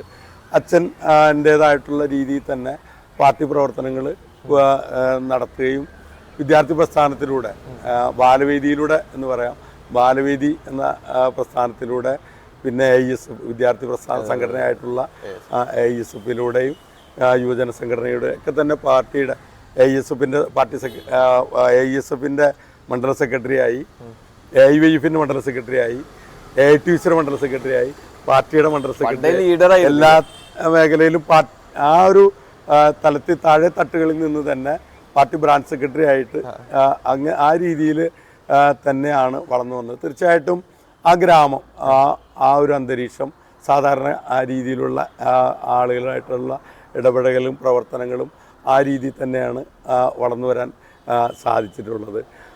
തീർച്ചയായിട്ടും ആ ഒരു സംഘടനാപരമായിട്ടുള്ള രീതികൾ നമുക്ക് വിദ്യാർത്ഥി പ്രസ്ഥാനമായിരിക്കുമ്പോഴൊക്കെ തന്നെ ഒട്ടനവധി സമരങ്ങളിലൊക്കെ തന്നെ പങ്കെടുക്കുകയും ഒരുപക്ഷെ ഈ ശരീരത്തിൽ ഒരു കഴിഞ്ഞ വീഡിയോ ഞാൻ റെഫർ ചെയ്യുമല്ലോ നമ്മുടെ അടുത്ത് പറയുമ്പോൾ, അപ്പൊ അതിന് മുന്നേ ഞാൻ നോക്കി എങ്ങനെയാണ് നമുക്കറിയാമല്ലോ. ഞാനതിൽ കണ്ടത് 9ാം ക്ലാസ്സിൽ പഠിക്കുമ്പോ മാഷുമാരെ പുറത്തിട്ട് പൂട്ടിയിട്ട് ആദ്യത്തെ ആ ഒരു സമരം നടക്കുമ്പോൾ ISFിന്റെ സമരം നടക്കുക. അന്ന് ഉണ്ടായിരുന്ന ആ സമരത്തില് അധ്യാപകരുടെ സമരമാണ് നടക്കുന്നത്. അധ്യാപകരുടെ ശമ്പളം വർദ്ധിപ്പിക്കുന്നതിന് വേണ്ടിയുള്ള സമരം നടക്കുന്ന സമയത്താണ് അത് ഉണ്ടായത്. ആ സമരത്തിൽ വിദ്യാർത്ഥി സംഘടനകൾ അന്ന് ഐസും ഉൾപ്പെടെയുള്ള മറ്റു വിദ്യാർത്ഥി സംഘടനകളൊക്കെ തന്നെ അധ്യാപകർക്കെതിരായിട്ടുള്ള രീതിയിൽ സമരം നടത്തി അധ്യാപകരെ കൂട്ടിയിടുന്ന അധ്യാപകരെ ഞങ്ങളെല്ലാവരും തന്നെ കൂട്ടിയിട്ട് ആ അധ്യാപകർ പിന്നെ പോലീസിനെ വിളിച്ചു വരുത്തുകയും പോലീസ് അവർക്ക് തുറന്നു കൊടുക്കുകയും ചെയ്യുന്ന അന്നത്തെ ഒരു അതാണ് അന്ന് ഞാൻ ആ വീഡിയോയിൽ പറഞ്ഞു 9ാം ക്ലാസ്സിലാണ് അന്ന് സമരം നടത്തിയത്. അന്നൊക്കെ തീക്ഷണമായിട്ടുള്ള വിദ്യാർത്ഥി സംഘടനകൾ എല്ലാ സംഘടനകളും അന്ന് വളരെ തീക്ഷണമായിട്ടുള്ള ആ ഒരു പ്രായത്തിൽ പോലും ഭയങ്കര ആവേശമായിട്ടുള്ളൊരു സംഘടനാ പ്രവർത്തനങ്ങളും ദീർഘവീക്ഷണങ്ങളൊക്കെ തന്നെ അന്നത്തെ കാലഘട്ടത്തിൽ നേതാക്കൾക്കും അതുപോലെ തന്നെ വിദ്യാർത്ഥി സംഘടന അതിൽപ്പെട്ട നേതാക്കൾക്കും ഞങ്ങളൊന്നും അന്ന് നേതാക്കളല്ല നേതാക്കൾക്കും എന്നൊക്കെ തന്നെ ഉണ്ടായിട്ടുണ്ട്. അതിൻ്റെ ഒരു ഇതാണ് അന്ന് ആ ഒരു വീഡിയോയിൽ കണ്ടിട്ടുള്ളത്. ഈ അന്ന് പിന്നീടുള്ള ഓരോ കാലഘട്ടത്തിലും ഒട്ടേറെ സമരങ്ങൾ ശരീരത്തിൽ പറയുകയാണെങ്കിൽ തല്ലിയിട്ടാത്ത സ്ഥലങ്ങളൊന്നും തന്നെ ഇല്ല. അതൊക്കെ ഈ സംഘടനാ പ്രവർത്തനത്തിന്റെ ഭാഗമായിട്ട് നമുക്ക് ഉണ്ടായിക്കൊണ്ടിരിക്കുന്ന ഒരു കാര്യങ്ങളാണ്. അതിലൊന്നും വേറെ ഇപ്പൊ ചെറുപ്പം തൊട്ടേ ഇപ്പൊ അച്ഛൻ മന്ത്രി അച്ഛൻ MLA ആയിരുന്നു കുറെ വർഷം. അപ്പൊ അതും കൊടുങ്ങല്ലൂരിന് ആ ഒരു ഇമ്പാക്ട് ആ ഒരു എഫക്ട് കിട്ടിയിട്ടുണ്ടോ മകനിലേക്ക് നാട്ടുകാരിൽ നിന്ന് കിട്ടിയിട്ടുള്ള ഒരു എഫക്റ്റ് ആണ്. അച്ഛനോട് അടുത്ത് നിന്ന് പോഞ്ഞ് കിട്ടിയിട്ടുള്ള ഒരു എഫക്റ്റ് ആണെന്ന് പറയാൻ കഴിയില്ല. അത് പൂർണ്ണമായിട്ട് കഴിയില്ല. അച്ഛൻ പൂർണ്ണമായിട്ട് ജനങ്ങളിൽ തന്നെയായിരുന്നു. ഞങ്ങളിലുണ്ട് എന്ന് അത് ഞാൻ പറയാൻ ആഗ്രഹിക്കുന്നില്ല. ഞാൻ ഒരു വീടിന്റെ അന്തരീക്ഷത്തിൽ നിന്നുകൊണ്ടുള്ള രീതിയിൽ തീർച്ചയായിട്ടും ഒരു അച്ഛൻ എന്ന നിലയ്ക്കുള്ളൊരു ആരാധനയാണ് നമുക്കൊക്കെ തന്നെ ഉണ്ടായിട്ടുള്ളത്. അതെ, ഒരു റെസ്പെക്റ്റ് ആണ് നമുക്കെല്ലാം തന്നെ ഉണ്ടായിട്ടുള്ളത്. അതല്ലാതെ ജനങ്ങളെങ്ങനെയാണ് അച്ഛനെ കണ്ടിരുന്നത് എന്നാണ് ജനങ്ങൾ ഞങ്ങളോട് പറഞ്ഞതിൻ്റെ അറിവുകളാണ് കൂടുതൽ ഞങ്ങൾക്ക് ഉണ്ടായിട്ടുള്ളത്. ആ ഒരു ആവേശവും തീർച്ചയായിട്ടും ജനങ്ങൾ പറഞ്ഞു കേട്ടിട്ടുള്ള ആവേശവും ഞാൻ പഠിച്ച രാഷ്ട്രീയത്തിൻ്റെ ആവേശങ്ങളും എല്ലാം ആണ് എന്നെ കൂടുതൽ രാഷ്ട്രീയത്തിലേക്ക് അടുപ്പിക്കുകയും കൂടുതൽ ഇത്തരത്തിലേക്ക് എല്ലാം തന്നെ വളർന്നു വരാനുള്ളൊരു സാഹചര്യങ്ങൾ ഉണ്ടായിട്ടുള്ളത്. അച്ഛനോടുള്ള ജനങ്ങളോടുള്ള ആ സ്നേഹം തീർച്ചയായിട്ടും ഒരു ഇലക്ഷൻ സമയങ്ങളിലൊക്കെ തന്നെ പ്രതിഫലിപ്പിക്കപ്പെട്ടിട്ടുണ്ട്. ആ ഒരു സ്നേഹമാണ് വിജയത്തിൻ്റെ കാരണമായിട്ടുള്ളതും അതുപോലെ തന്നെ രാഷ്ട്രീയ സാഹചര്യങ്ങളും വിജയത്തിൻ്റെ കാരണങ്ങളായിട്ടുണ്ട് എന്നുള്ളതാണ് വ്യക്തിപരമായിട്ട് എനിക്കുള്ളൊരു നേട്ടമായിട്ടുള്ള അതിനെ കാണേണ്ടതായിട്ടുള്ളത്. ജനങ്ങളുടെ വികാരമായിരുന്നു ആ ഇലക്ഷനിലൊക്കെ തന്നെ പ്രതിഫലിക്കപ്പെട്ടിട്ടുള്ളത്. അതുകൊണ്ട് തന്നെയാണ് ആ വളർച്ചയാണ് ഉണ്ടായിട്ടുള്ളത്. ഇപ്പോൾ ഇനി അടുത്ത ഇലക്ഷൻ 2026 അപ്പോൾ അതിലും മത്സരം എങ്ങനെ ഇവിടെ കൊടുങ്ങല്ലൂരിൽ തന്നെ ഉണ്ടാവുമോ അതോ? അതെല്ലാം തന്നെ പാർട്ടി തീരുമാനങ്ങളാണ്. അതിന് വ്യക്തിപരമായിട്ടുള്ള ഒരു തീരുമാനവും ഇല്ല. പാർട്ടിയാണ് ആ കാര്യങ്ങളൊക്കെ തന്നെ തീരുമാനിക്കുന്നത്. സംഘടനാപരമായിട്ടുള്ള മറ്റു വികസന കാര്യങ്ങളും മറ്റു കാര്യങ്ങളിലൊക്കെ തന്നെ ചെയ്യുമ്പോൾ കമ്മ്യൂണിസ്റ്റ് പാർട്ടിയുടേതായിട്ടുള്ള ഒരു ചട്ടക്കൂടുകളുണ്ട്. നമ്മളൊരു വ്യക്തി മാത്രമാണ്. അതുകൊണ്ട് പാർട്ടി എന്ത് തീരുമാനം ഏതെല്ലാം മേഖലകളിൽ എടുക്കുന്നുവോ ആ തീരുമാനങ്ങൾ അനുസരിച്ച് പ്രവർത്തിക്കുക എന്നുള്ളത് മാത്രമാണ് ഒരു സംഘടനാ പ്രവർത്തകൻ എന്ന നിലയ്ക്ക് ഒരു കമ്മ്യൂണിസ്റ്റുകാരൻ എന്ന നിലയ്ക്ക് ചെയ്യാനുള്ള ആരുടെയും ഉത്തരവാദിത്വം. ഒരു ചോദ്യം എന്ന് വെച്ച് കഴിഞ്ഞാൽ ഇപ്പോൾ ചെറുപ്പം തൊട്ടിട്ട് ലീഡറിനെ കണ്ടു വളർന്നിട്ടുള്ള അച്ഛനിൽ നിന്നൊരു ലീഡറാണ്. അച്ഛൻ ലീഡറാണ്, ചെറുപ്പം മുതലേ ലീഡറാണ്. ASF ഓരോ സംഘടനകളുടെ ലീഡറായി വന്നിട്ടുള്ളത്. അപ്പോൾ എന്തായിരിക്കണം ഒരു ലീഡർ, അല്ലെങ്കിൽ ലീഡർ എങ്ങനെ ആവണം എന്നുള്ള ചോദ്യത്തിന് ഉത്തരം എന്താണ്? ലീഡർ എന്ന് പറയുന്നത് ജനങ്ങളിൽ ജീവിക്കുന്ന ആളായിരിക്കണം. ജനങ്ങളാണ് ഒരു ചോയ്സ് കണ്ടെത്തുന്നതും അവരാഗ്രഹിക്കുന്ന രീതിയിലേക്ക് ഒരു ലീഡർക്ക് മാറാൻ കഴിയും എന്നുള്ളതിൽ യാതൊരു തർക്കവുമില്ല. അവരിൽ നിന്നുകൊണ്ടുള്ള ഊർജവും അവരുടെ അഭിപ്രായങ്ങളും അവരുടേതായിട്ടുള്ള രീതികളും എല്ലാം ഉൾക്കൊള്ളാൻ നമുക്ക് കഴിയണം. എല്ലാം ഉൾക്കൊള്ളാനും കേൾക്കാനും അത് മനസ്സിലാക്കാനും അവരോട് ചേർന്ന് നിന്നുകൊണ്ട് പ്രവർത്തിക്കാനും അതോടൊപ്പം ഒരു പാർട്ടി ചട്ടക്കൂടുകളിൽ നിന്നുകൊണ്ട് പ്രവർത്തിക്കാനും ആ പാർട്ടിയുടേതായിട്ടുള്ള ആശയങ്ങൾക്ക് വേണ്ടിയിട്ടുള്ള പ്രവർത്തനങ്ങൾ നടത്തുമ്പോഴാണ് തീർച്ചയായിട്ടും അതിൽ ഞാൻ ഒരു കാര്യം കൂടി ഞാൻ പറയാം. കക്ഷി രാഷ്ട്രീയങ്ങൾക്ക് അതീതമായിട്ട് ജനസമൂഹത്തെ സംരക്ഷിക്കാനും അവർക്ക് വേണ്ടതായിട്ടുള്ള കാര്യങ്ങൾ ചെയ്തു കൊടുക്കുമ്പോഴാണ് തീർച്ചയായിട്ടും ഒരു ജനകീയമായിട്ടൊരു ലീഡറായിട്ട് മാറാൻ കഴിയുള്ളൂ. അതിൽ ആ ഒരു ജനകീയത ഉണ്ടാകുമ്പോഴാണ് ആരായാലും ഒരു ലീഡറായിട്ട് മാറ്റപ്പെടുന്നത്. അതേപോലെ വേറൊരു കാര്യം ചോദിക്കും. ഞാൻ ഇതേപോലെ ഭരണകാട്ടി വേണ്ടി നമ്മൾ നോക്കുമല്ലോ എങ്ങനെയാണ് എന്നത്. അപ്പോൾ ഞാൻ കണ്ട വീഡിയോയിലൊക്കെ ഭയങ്കര സിമ്പിളാണ്, ഭയങ്കര ചിരിച്ച സംസാരമാണ്. നമുക്ക് സംസാരം കേൾക്കാൻ തന്നെ നമുക്കൊരു ഇഷ്ടമുണ്ട്. അപ്പോൾ ആ വീഡിയോയിൽ പറഞ്ഞൊരു കാര്യം എന്താണെന്ന് വെച്ച് കഴിഞ്ഞാൽ എനിക്ക് വ്യക്തിപരമായിട്ട് ആരും അങ്ങനെ എതിർകക്ഷികളില്ല, രാഷ്ട്രീയപരമായിട്ടുണ്ടെങ്കിലും അത് ഇപ്പോൾ അവർക്കുണ്ടെങ്കിൽ അത് മുന്നേ KCOയിൽ ഉണ്ടായിരുന്ന ആൾക്കാരും എൻ്റെ ഭയങ്കര സുഹൃത്തുക്കളാണെന്നൊക്കെ പറഞ്ഞിട്ടുണ്ട്.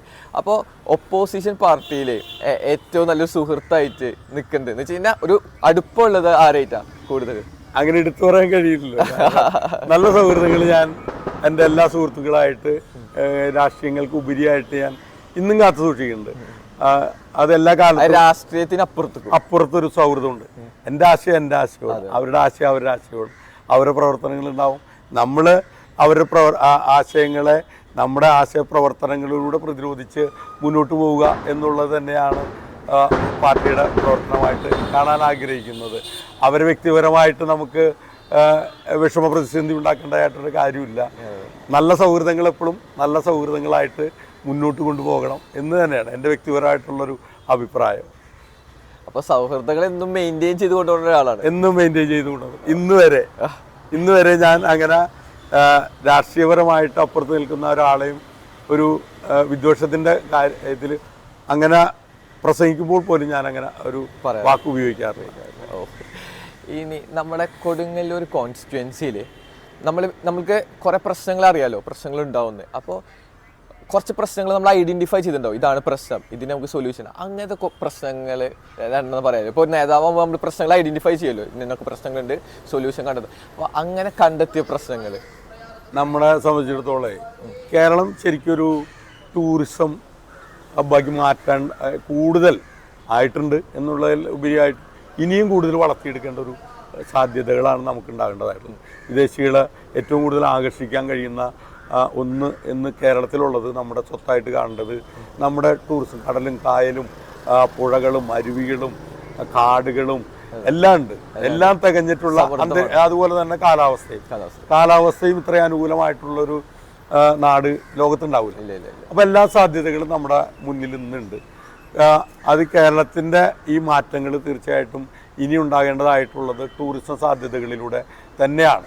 ഈ വിദേശികളെ ആകർഷിക്കാൻ, വിദ്യാഭ്യാസത്തിൻ്റെ കാര്യമല്ല ഞാൻ സൂചിപ്പിച്ചത്, വിദേശികളെ ആകർഷിക്കാൻ ഒരു വികസനപരമായിട്ട് നമുക്ക് മുന്നോട്ട് പോകാൻ ഇനി കഴിയേണ്ടതായിട്ടുള്ളത് ടൂറിസം സാധ്യതകൾ. ഈ കൊടുങ്ങല്ലൂരിനെ സംബന്ധിച്ചിടത്തോളം കടലും കായലും അരുവികളും പുഴകളും എല്ലാം ചുറ്റപ്പെട്ട് കിടക്കുന്നൊരു പ്രദേശം കൂടിയാണ് ഈ കൊടുങ്ങല്ലൂർ പ്രദേശം എന്ന് പറയുന്നത്. അതുകൊണ്ട് അതിനെ ഏറ്റവും കൂടുതൽ കണ്ടൽക്കാടുകൾ ഉൾപ്പെടെ എല്ലാ സാധ്യതകളും അതിലേക്ക് പൂർണ്ണമായിട്ട് കടന്നു വരാൻ കഴിഞ്ഞിട്ടില്ല എന്നുള്ളത് സ്വയം വിമർശനമായിട്ട് വിലയിരുത്താൻ ആഗ്രഹിക്കുന്ന ആളാണ്. നമ്മളതിൻ്റെ എല്ലാ തുടക്കങ്ങൾ കുറിക്കാൻ നമുക്ക് കഴിഞ്ഞ് മുസ്ലിം പദ്ധതിയിലൂടെ കഴിഞ്ഞിട്ടുണ്ടെങ്കിലും പൂർണ്ണമായിട്ട് ഈ കൊടുങ്ങല്ലൂർ നിയോജകമണ്ഡലത്തിലെ അത്തരം സാധ്യതകളെ നമുക്ക് പൂർണ്ണമായിട്ട് ഉപയോഗപ്പെടുത്താൻ കഴിഞ്ഞിട്ടില്ല. തീർച്ചയായിട്ടും ആ ഒരു ഘട്ടത്തിലേക്കാണ് അടുത്തൊരു ഘട്ടമായിട്ട് കിടക്കേണ്ടതായിട്ടുള്ളത്. ആര് MLA ആയിട്ട് വന്നു കഴിഞ്ഞാലും ആ ഒരു ഘട്ടത്തിലേക്കാണ് കിടക്കേണ്ടതായിട്ടുള്ളത് എന്നാണ് എനിക്ക് പറയാൻ ആഗ്രഹിക്കുന്നത്. അതുപോലെ തന്നെ കാർഷികപരമായിട്ട് പൂർണ്ണമായിട്ടുള്ള തോതിൽ ഈ കേരളത്തെ നമുക്ക് മാറ്റിയെടുക്കാനും സാധിച്ചിട്ടില്ല. ആ ഒരു സാധ്യതകളെ കൂടുതലായിട്ട് ഉപയോഗിക്കാവുന്നൊരു ഇറിഗേഷൻ പദ്ധതികളൊക്കെ തന്നെ നമുക്ക് തുടക്കം കുറിച്ചിട്ടുണ്ട്. 11 കോടി രൂപകളൊക്കെ ചെലവഴിച്ചുകൊണ്ട് അതിൻ്റെ സ്ലൂയിസ് കം ബ്രിഡ്ജ് ഉൾപ്പെടെയുള്ള ഇതെല്ലാം പുത്തഞ്ചിറ മാള കേന്ദ്രീകരിച്ചുകൊണ്ട് അതിൻ്റെ പ്രവർത്തനങ്ങൾ നമ്മൾ 11 കോടി രൂപ ചെലവഴിച്ച് അതിൻ്റെ പ്രവർത്തനങ്ങളൊക്കെ തന്നെ നടത്തിയിട്ടുണ്ട്. അപ്പോൾ കർഷകരെ കൂടി ഉൾപ്പെടുത്തുമ്പോഴാണ് നമ്മുടെ ഒരു തൊഴിൽ സാധ്യതകളും അതുപോലെ തന്നെ നാളുകളിൽ നമുക്ക് ഉപജീവനമായിട്ട് മറ്റ് സംസ്ഥാനങ്ങളെ ആശ്രയിക്കാതെ തന്നെ ജീവിക്കാൻ കഴിയാവുന്ന രീതിയിലേക്ക് സ്വയം പര്യാപ്തതയിലേക്ക് നമ്മുടെ കേരളത്തെ നമുക്ക് കൊണ്ടുവരാൻ കഴിയണം. ആ ഒരു സാധ്യതകളെ കേരളം ഉപയോഗപ്പെടുത്തുമ്പോഴും ഈ നിയോജകമണ്ഡലത്തിലും അത്തരം സാധ്യതകളെ നമുക്കിനി കൊണ്ടുവരാൻ കഴിയേണ്ടതായിട്ടുണ്ട്. മാലിന്യ പ്രശ്നങ്ങളിൽ തദ്ദേശ ഭരണസമിതിയുമായി ബന്ധപ്പെട്ടുകൊണ്ടുള്ള പ്രവർത്തനങ്ങളൊക്കെ തന്നെ നല്ല രീതിയിൽ നമുക്ക് കൊണ്ടുവരാൻ കഴിഞ്ഞിട്ടുണ്ടെങ്കിൽ തന്നെയും അവിടെ നമ്മുടെ സംസ്കാരം കൂടി മാറേണ്ടതായിട്ടുണ്ട്. നമ്മുടെ വീടിൻ്റെ അന്തരീക്ഷങ്ങൾ, അതുപോലെ തന്നെ നമ്മുടെ റോഡുകളിൽ ഉണ്ടാകുന്ന മാലിന്യങ്ങൾ, കുളത്തിലുണ്ടാകുന്നത്, പുഴകളിലുണ്ടാകുന്ന മാലിന്യങ്ങൾ, ഇതെല്ലാം പാരിസ്ഥിതികമായിട്ടുള്ള വിഷയങ്ങൾ ഉണ്ടാക്കുന്നതോടൊപ്പം നമ്മുടെ ആരോഗ്യ വിഷയങ്ങളും ഉണ്ടാകുന്നുണ്ട്. അതിനെല്ലാം നമുക്ക് അഡ്രസ്സ് ചെയ്യപ്പെടണം. പൂർണ്ണമായിട്ട് മാറ്റപ്പെടുന്ന രീതിയിലേക്ക് ഒരു ബോധവൽക്കരണം അനിവാര്യമാണ്. വീടുകളിൽ നമുക്ക് ബോധവൽക്കരണം അനിവാര്യമായിട്ടുള്ളൊരു ഘടകമായിട്ട് അതിനെല്ലാവരും ഉപയോഗപ്പെടുത്താൻ കുടുംബശ്രീ ആയാലും മറ്റ് സാധ്യതകളെല്ലാം ഉപയോഗപ്പെടുത്തിക്കൊണ്ട് തന്നെ വലിയൊരു വിദ്യാർത്ഥികളിലേക്കും ബോധവൽക്കരണ ക്ലാസ്സുകൾ ഇതെല്ലാം നടത്തിക്കൊണ്ട് മുന്നോട്ട് പോയാൽ തീർച്ചയായിട്ടും നമ്മുടെ ഈ കേരളത്തിൻ്റെ ഇന്ന് നമ്മൾ കാണുന്നതിൽ ഉപരിയായിട്ടുള്ള വലിയ മാറ്റങ്ങൾ നമുക്ക് ഉണ്ടാക്കിയെടുക്കാൻ കഴിയും. റോഡുകൾ നന്നാവണം. ടൂറിസം വരുമ്പോൾ റോഡുകൾ ഉന്നതമായിട്ടുള്ള നിലവാരത്തിലേക്ക് മാറ്റിയെടുക്കാൻ നമുക്ക് കഴിയണം. ടൂറിസ്റ്റ് സാധ്യതകൾ വരുന്നുണ്ടെങ്കിൽ ലൈറ്റുകൾ, മറ്റു കാര്യങ്ങൾ, അട്രാക്ഷൻ എവിടെയുണ്ടോ അവിടേക്കാണ് നമ്മൾ കൂടുതൽ കരുതലുണ്ടാകുന്നത്. പ്രൊട്ടക്ഷൻ നമ്മുടെ കേരളത്തിൽ മറ്റു രാജ്യങ്ങളെക്കാൾ കൂടുതലാണ്. കൂടുതലായിട്ട് പ്രൊട്ടക്ഷൻ നമുക്ക് വിദേശികൾ വരുന്നതിനുള്ള പ്രൊട്ടക്ഷൻ നമുക്ക് തീർച്ചയായിട്ടും കിട്ടുന്നുണ്ട് എന്നുള്ളതാണ്. സാധ്യതകളെ എങ്ങനെ ഉപയോഗപ്പെടുത്താൻ കഴിയുന്നു എന്നുള്ളത് നമ്മൾ കൂടുതൽ ടൂറിസം മേഖലയിൽ പ്രവർത്തിക്കുന്ന ഒത്തിരി പേര് ഉണ്ട്. സന്തോഷ് കുളങ്ങര ഉൾപ്പെടെയുള്ള ആളുകളൊക്കെ തന്നെയുണ്ട്. അവരെല്ലാം അതുപോലെ ഒത്തിരി പേരുണ്ടാവും. ഇപ്പൊ സന്തോഷ് കുളങ്ങര പറഞ്ഞ പോലെ നൈറ്റ് ലൈഫും കാര്യങ്ങളും. അതെ അവരെ അതുപോലെ ഒത്തിരി പേര് ടൂറിസം മേഖലയിൽ പ്രവർത്തിക്കുന്ന, അവരോടനുബന്ധമായിട്ട് പ്രവർത്തിക്കുന്ന ഒത്തിരി പേരുണ്ട്. അവരോടൊപ്പം പ്രവർത്തിക്കുന്ന ഒത്തിരി പേരുണ്ട്. അതുപോലെയുള്ള ഒത്തിരി ആളുകളുണ്ട്. അവരെല്ലാം പൂർണ്ണമായിട്ട് നമുക്ക് ഉപയോഗപ്പെടുത്തിക്കൊണ്ട് വിദേശ രാജ്യങ്ങളിൽ എന്താണോ അതുപോലെ ചെയ്യാൻ കഴിയുമ്പോഴാണ് ടൂറിസം നമ്മൾ കാണുന്നത് മാത്രം കണ്ടാൽ പോരാ. ആളുകൾ നമ്മുടെ പുഴയും കായലും കടലൊക്കെ തന്നെ നമ്മൾ സ്ഥിരമായിട്ട് കണ്ടുകൊണ്ടിരിക്കുന്ന നമുക്കൊരു ഇതിൽ, പക്ഷേ എപ്പോഴും ആഗ്രഹിക്കുന്ന ഒരു പുതുമയാണ്. അത് പ്രത്യേകിച്ച് കേരളത്തിൽ പുതുമയാണ് ആഗ്രഹിക്കുന്നത്. അതിനനുസൃതമായിട്ട് നമുക്ക് ഇവിടെ കൊണ്ടുവരാൻ കഴിയണം. അതാണ് ഇനി ഉണ്ടാകേണ്ട, കേരളത്തിലുണ്ടാകുന്ന ഏറ്റവും വലിയ മാറ്റമായിട്ട് കാണേണ്ടത്. ഇപ്പോൾ നമ്മുടെ കോൺസ്റ്റിറ്റ്യുവൻസിയിൽ നമുക്ക് സമയം കുറച്ചുണ്ട്, അപ്പോൾ നമുക്ക് കുറച്ച് പെട്ടെന്ന് ചുരുക്കാം. അപ്പോൾ നമ്മുടെ കോൺസ്റ്റിറ്റ്യുവൻസിയിൽ ഡ്രഗ്സിൻ്റെ ഒരു ഇപ്പോൾ ഭയങ്കരമായിട്ട് കൂടി വരികയാണെന്നാണ് കണക്കുകൾ പറയുന്നത്. അപ്പോൾ ഡ്രഗ്സ് ഇൻ യങ്സ്റ്റേഴ്സ്, ഇപ്പോൾ നാളത്തെ തലമുറയാണല്ലോ, അപ്പോൾ നമ്മൾ ഉൾപ്പെടെയുള്ള കാര്യങ്ങളാണ് പറയുന്നത്. ഈ ഡ്രഗ്സിൻ്റെ ഇത് സാറിൻ്റെ ഒരു അതിനോടൊരു എന്തെങ്കിലും പദ്ധതിയോ അതിനോടുള്ള വല്ല കാര്യങ്ങളോ പ്ലാനിങ്ങോ അങ്ങനെ എന്തെങ്കിലും ഉണ്ടോ? ഈ അത് അഡ്രസ്സ് ചെയ്തിട്ടുണ്ടോ അങ്ങനെ ഒരു പ്രശ്നം? നമ്മൾ സർക്കാർ തലത്തിലുള്ള അതിൻ്റെ മീറ്റിങ്ങുകളും കാര്യങ്ങളെല്ലാം തന്നെ വിളിച്ചു കൂട്ടുന്നു എന്നുള്ളത് തന്നെ. പോലീസ് ഡിപ്പാർട്ട്മെന്റ്, എക്സൈസ് ഡിപ്പാർട്ട്മെന്റ്, വിദ്യാലയങ്ങളിലെ അധ്യാപകർ, അങ്ങനെയുള്ള അതുപോലെ തദ്ദേശ ഭരണ സമിതിയുടെ ആളുകൾ എല്ലാവരും വിളിച്ചു കൂട്ടിക്കൊണ്ട് അതിനെതിരായിട്ടുള്ള വലിയ ക്യാമ്പയിനുകളൊക്കെ തന്നെ നമ്മൾ ഓരോ ഘട്ടത്തിലും ബോധവൽക്കരണ ക്ലാസ്സുകൾ ഉൾപ്പെടെ എല്ലാം നടത്തിയിട്ടുണ്ട്.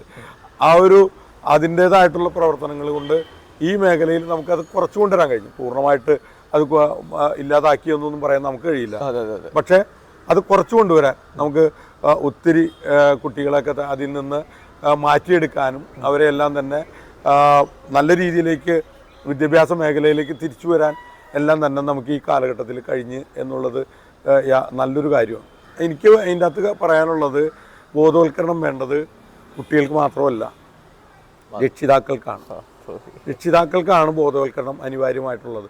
നമ്മുടെ വീട്ടിലെ സാഹചര്യങ്ങൾ ആണ് കൂടുതൽ ഇതാവുന്നത്. അവരുടെ വീട്ടിലുണ്ടാവുന്ന അന്തരീക്ഷങ്ങൾ ഇത്തരത്തിലേക്ക് കടന്നു വരുന്നതിന് സമ്മർദ്ദങ്ങൾ, അത് വലിയൊരു പ്രശ്നമാണ്. സമ്മർദ്ദങ്ങൾ വിദ്യാഭ്യാസ മേഖലയിൽ കുട്ടികൾക്ക് കൊടുക്കുന്ന ഒരു സമ്മർദ്ദമുണ്ട്. നമ്മൾ മനസ്സിലാക്കേണ്ടത്, എഞ്ചിനീയറിംഗ് കോളേജിലും മെഡിക്കൽ കോളേജിലും അടക്കമുള്ള കുട്ടികൾ ഇത് ഉപയോഗിക്കുന്നു എന്ന് പറയുമ്പോൾ അതെന്തുകൊണ്ട് സംഭവിക്കുന്നു എന്നുള്ള വിദ്യാഭ്യാസം ഇല്ലാത്തതിൻ്റെ ഫലമായിട്ടല്ല സംഭവിക്കുന്നത്. വീടുകളിലുണ്ടാകുന്ന സമ്മർദ്ദങ്ങൾ, അവിടുത്തെ സാമൂഹിക സാഹചര്യങ്ങൾ, അതുപോലെ തന്നെ വീട്ടിലെ രക്ഷിതാക്കളുടേതായിട്ടുള്ള വിഷയങ്ങൾ, ഇതെല്ലാം നമുക്കൊരു പക്ഷേ ഇനി ഉള്ള കാലഘട്ടത്തിൽ അഡ്രസ്സ് ചെയ്ത് അവരെ കൂടി ബോധവൽക്കരണത്തിലേക്ക് കൊണ്ടുവന്നാൽ മാത്രമേ വിദ്യാർത്ഥികളെ നമുക്ക് കൂടുതൽ നല്ല രീതിയിലേക്ക് കൊണ്ടുവരാൻ കഴിയുള്ളൂ. അല്ല എന്നുണ്ടെങ്കിൽ കുട്ടികളെ പലപ്പോഴും വഴിതിരിഞ്ഞു പോകുന്നത് അവിടെ വീടുകളിലുണ്ടാവുന്ന അന്തരീക്ഷത്തിലും സൗഹൃദങ്ങളിലുമായിരിക്കാം അത്തരം സാഹചര്യങ്ങൾ വരും. ഞാനൊരിക്കലും കുട്ടികളെ കുറ്റം പറയാൻ ആഗ്രഹിക്കുന്നില്ല. അതിനെ മാറ്റിയെടുക്കേണ്ട ഉത്തരവാദിത്വം നമുക്ക് തന്നെയാണ്, സമൂഹത്തിനാണ്, ഭരണകൂടങ്ങൾക്കൊക്കെ തന്നെയാണ് മാറ്റിയെടുക്കുക. അതിൻ്റെ പ്രവർത്തനങ്ങൾ ഒരു പരിധിവരെ നമുക്ക് വിജയിക്കാൻ കഴിഞ്ഞു, പൂർണ്ണമായിട്ട് വിജയിക്കാൻ കഴിഞ്ഞിട്ടില്ല. അതേപോലെ ഇനി നമ്മൾ അസംബ്ലിയിൽ അവതരിപ്പിച്ച കാര്യങ്ങളിൽ എന്തൊക്കെ പ്രാബല്യത്തിലാക്കാൻ പറ്റിയിട്ടുണ്ട്? നമ്മളിങ്ങനെ റിക്വസ്റ്റ് ഓരോ കാര്യങ്ങൾ ഇങ്ങനെ പറയുമല്ലോ, അപ്പം അതിലെന്തൊക്കെ തിരിച്ച് ഞാനന്ന് ഈ ആശാ വർക്കർമാരുടെ കാര്യങ്ങൾ അവതരിപ്പിക്കപ്പെട്ടിട്ടുണ്ട്, കയറിൻ്റെ വിഷയങ്ങൾ അവതരിച്ചിട്ടുണ്ട്. വിദ്യാഭ്യാസ മേഖലയിൽ നമ്മുടെ കുട്ടികളെ ഭക്ഷണത്തിന് വേണ്ടിയിട്ടുള്ള, കുട്ടികൾക്ക് ഭക്ഷണം എത്തിച്ചു കൊടുക്കുന്നതിന് വേണ്ടിയിട്ടുള്ള കാര്യങ്ങൾ സബ്മിഷനായിട്ട് അവതരിപ്പിച്ചിട്ടുണ്ട്. അതുപോലെ തന്നെ നമ്മുടെ ഇതായിട്ടുള്ള പാലങ്ങളുടെ വിഷയങ്ങൾ, മാലിന്യ പ്രശ്നങ്ങളുടെ വിഷയങ്ങൾ, ഇതെല്ലാം അവതരിപ്പിക്കപ്പെട്ടിട്ടുള്ള ഒത്തിരി കാര്യങ്ങളുണ്ട്. അതിലേക്കൊന്നും ഞാൻ മുഴുവൻ കിടക്കാൻ ആഗ്രഹിക്കുന്നില്ല. ഇത്തരം കാര്യങ്ങളൊക്കെ തന്നെ സർക്കാരിൻ്റെ ശ്രദ്ധയിൽ കൊണ്ടുവരാനും അതെല്ലാം നല്ല രീതിയിൽ സർക്കാർ അതിനെ ഭാഗമായിട്ട് എടുക്കാനും ഉൾക്കൊള്ളാനും പ്രവർത്തനത്തിലേക്ക് കൊണ്ടുവരാനും എല്ലാം തന്നെ കഴിഞ്ഞിട്ടുണ്ട്. സാമ്പത്തികപരമായിട്ടുള്ള ക്രൈസിസ് നിലനിൽക്കുന്ന സാഹചര്യം അത് മാറുമ്പോൾ അതിനനുസൃതമായിട്ടുള്ള മാറ്റങ്ങളിലേക്ക് കൊണ്ടുവരാനൊക്കെ തന്നെ നമുക്ക് കഴിഞ്ഞിട്ടുണ്ട്. അപ്പോൾ നമ്മളിവിടെ വൈൻഡപ്പ് ചെയ്ത് പറയേണ്ടത് നമ്മൾ ചോദിക്കാനായിട്ട് കുറേ കാര്യങ്ങൾ കൊണ്ട് പറഞ്ഞ്. അപ്പോൾ ഇപ്പോൾ നമുക്ക് നമ്മളെ ജനങ്ങൾക്ക് അല്ലെങ്കിൽ ഞാനിപ്പോൾ ഇത് ചെയ്യാനുള്ള മെയിൻ കാരണം എന്ന് വെച്ച് കഴിഞ്ഞാൽ എനിക്ക് 20 വയസ്സാണ്. എൻ്റെ 20 വയസ്സിൽ എൻ്റെ പോലത്തെ 20 വയസ്സായ ആളും അത് കാണണം.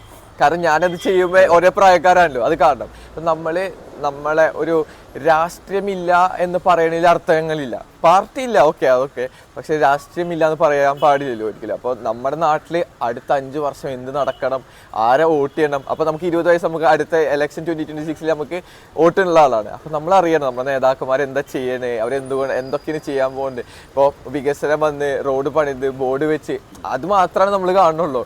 റോഡ് നന്നായി അല്ലെങ്കിൽ റോഡ് മോശമായി റോഡിന് മോശം പറഞ്ഞ് അപ്പോൾ എന്താണ് അവരെന്താണ് അതിൽ കൂടെ അവരെന്താണ് നമുക്ക് വേണ്ടി ചെയ്തിട്ടുള്ളത്. ഇപ്പോൾ അസംബ്ലിയിൽ കുറേ കാര്യങ്ങൾ പറയുന്നത് നമ്മൾ അറിയണില്ലല്ലോ. നമ്മളാകെ എന്താണ് മാറ്റങ്ങൾ കണ്ണിൽ കാണുന്നതാണ് നമുക്ക് മനസ്സിലാവണല്ലോ. അപ്പോൾ അതിനൊക്കെ പറ്റിയിട്ടാണ് ഒരു വീഡിയോ ചെയ്യാമെന്ന് വിചാരിച്ചത്. അപ്പോൾ നമുക്ക് പുറത്തുള്ള ഓഡിയൻസിന് ഈ ഒരു വീഡിയോ കണ്ടു കഴിഞ്ഞാൽ മനസ്സിലാവുമോ സാറിൻ്റെ ഒരു ഫ്രെയിം ഇതാണ് സാർ ഉദ്ദേശിക്കുന്നത്? ഇനി സാറിന് എന്തെങ്കിലും പറയാനുണ്ടോ? ഇപ്പോൾ ഇതൊക്കെയാണ് ഇപ്പോൾ സാർ ഉദ്ദേശിച്ച കാര്യങ്ങൾ, ഇതൊക്കെയാണ് എല്ലാം. അതേപോലെ സാർ എന്താണ് എന്നൊക്കെ ജനങ്ങൾക്ക് ഇത് കണ്ടാൽ മനസ്സിലാവുമോ? അതാണ് ഞാൻ ചോദിക്കുന്നത്. തീർച്ചയായിട്ടും ഇനി എന്തെങ്കിലും ഇതിൽ കൂടുതൽ നമുക്ക് ആഡ് ചെയ്യാനുണ്ടോ? തീർച്ചയായിട്ടും മനസ്സിലാവും. കാരണം ഞാൻ ഈ ഗ്രാമാന്തരീക്ഷത്തിൽ നിന്ന് വളർന്നു വന്ന ആളാണ്. എല്ലാവരുമായിട്ടും സൗഹൃദങ്ങളും ബന്ധങ്ങളും കാത്തു സൂക്ഷിക്കുന്ന ആളാണ്. ഞാനെന്താണ് എന്ന് ഒരുപക്ഷെ ഇങ്ങനെ പറഞ്ഞറിയിക്കേണ്ടതായിട്ടുള്ള കാര്യങ്ങളുണ്ടാവും എന്ന് എനിക്ക് തോന്നുന്നില്ല. ഈ നമ്മൾ നടത്തുന്ന പ്രവർത്തനങ്ങളൊക്കെ തന്നെ ഓരോ മേഖലയിലും അവിടുത്തെ ജനങ്ങൾ തിരിച്ചറിയുകയും അതിൻ്റേതായിട്ടുള്ള നടപടിയിലേക്ക് കടന്ന് വരുന്നുണ്ട്. എൻ്റെ പോരായ്മകളും അവർ വിമർശനാത്മകമായിട്ട് വിലയിരുത്തുന്നുണ്ട്. അതൊന്നും ഞാൻ ഇതായിട്ട് കാണാൻ ആഗ്രഹിക്കുന്നില്ല. വിമർശനങ്ങൾ നല്ലതായിട്ട് തന്നെയാണ് കാണാൻ ആഗ്രഹിക്കുന്നത്.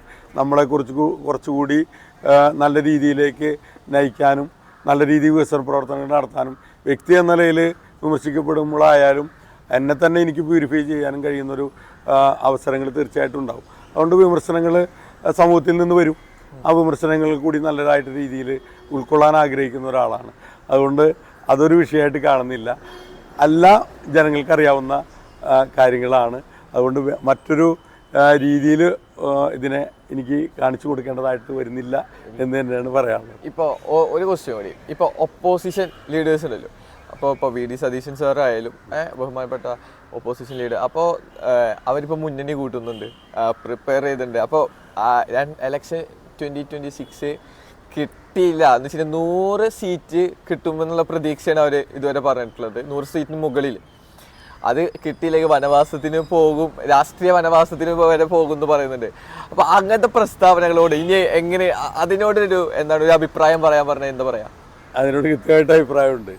ഇതിനു മുന്നും കോൺഗ്രസ് ഈ ആദ്യത്തെ പിണറായി വിജയൻ്റെ നേതൃത്വത്തിലുള്ള കമ്മ്യൂണിസ്റ്റ് ഗവൺമെൻറ്, ഇടതുപക്ഷ ജനാധിപത്യ മുന്നണി ഗവൺമെൻറ് ഇലക്ഷൻ നേരിട്ടു. അന്ന് വലിയ ഭൂരിപക്ഷത്തോടെ വിജയിച്ചു. പിന്നീട് നടന്ന തെരഞ്ഞെടുപ്പിലും പ്രതിപക്ഷ നേതാക്കൾ ഉൾപ്പെടെയുള്ളവർ പറഞ്ഞത് അവർ കടന്നു വരും, 100 സീറ്റിലേക്ക് കടന്നു വരും എന്നുള്ള രീതിയിലേക്കാണ് അന്നും പറഞ്ഞത്. ഒരു ഘട്ടത്തിലും കോൺഗ്രസ്സിന് ഈ കേരളത്തിൽ അടുത്തൊരു തെരഞ്ഞെടുപ്പിലേക്ക് കടന്നു വരാൻ വിജയിക്കാൻ കഴിയില്ല. അത്തരമൊരു രാഷ്ട്രീയ സാഹചര്യമല്ല ഇന്ന് കേരളത്തിൽ ഉള്ളത്. വിവിധ ഘട്ടങ്ങളിൽ നടക്കുന്ന തെരഞ്ഞെടുപ്പുകളെ അത്തരത്തിൽ വ്യാഖ്യാനിക്കാനും കഴിയില്ല. ലോക്സഭയിൽ നടക്കുന്ന രാഷ്ട്രീയമല്ല ചർച്ച ചെയ്യപ്പെടുന്നത്, തദ്ദേശത്തിൽ നടക്കുന്നത് മറ്റൊരു തലത്തിൽ ചർച്ച ചെയ്യപ്പെടുന്നു.